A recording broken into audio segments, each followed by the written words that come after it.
Yes sir, sagbay ko nga sumbatan data sa lunsod mo sir. Ah, imbag nga pangal daw tayo mami na po nang nangrono dati dingdingag dati nga programa. Okay. Mabalik mo sir, na iti operasyon din dira may nagkalito plan baka kaligit iti skolan dyan. Yes sir, hindi parbangon lang sir, mga 12 past 12 nagisangkat ti kapulisan tayo iti lawag regarding dati uplan bakal iti barangay 1 Iskulandya. Ket adda po iti nalaan iti paltog na taga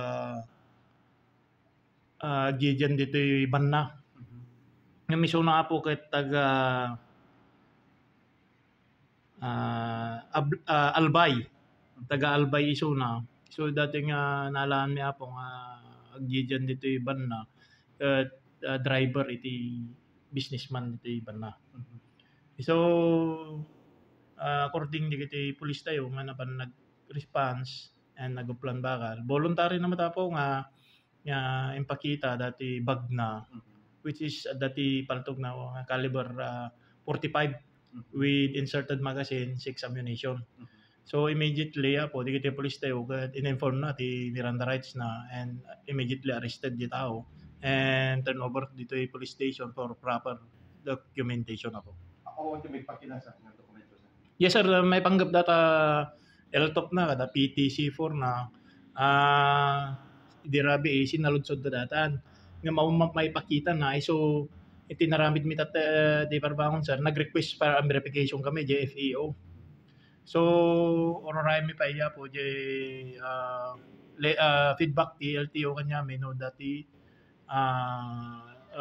license to own possess firearms na ken dati PTC na.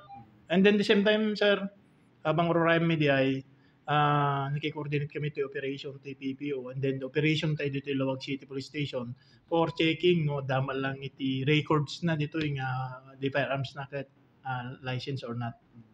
Okay, so unregistered sir.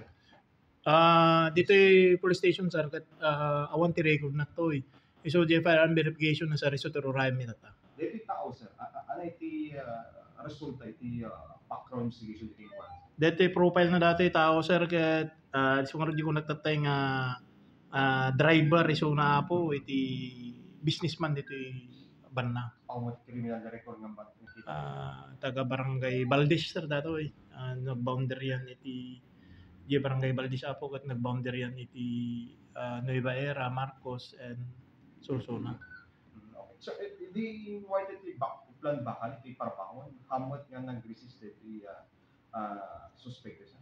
Mga nag-resist sir in-approach nga sigod ti PNP nga napakilala nga sigod nga uplan bakal daytoy apo.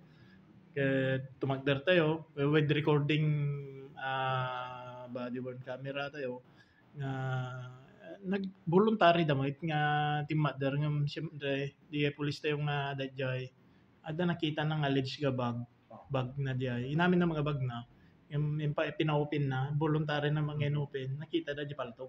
Okay. So kaligit sir ilan din kaso sir? Yes sir, tapos sir ket coordinate kami di City Fiscal's Office dito Lawag mapilaan tayo ti regarding ti 10591 ken so lang nga puro rain tayo lang di verification from the FAO. Okay. What if no dati permit or yung iparwaliti FPU sa ada lisensya na? No da lisensya na po ko tayo lata po ta siyempre dadyan ti pag-iinuman ket no da napasama ki jay ket kitaan tayo no nakanagan Malacañang natin according to my source nga nakanunganagan kanya na diay kapaltog.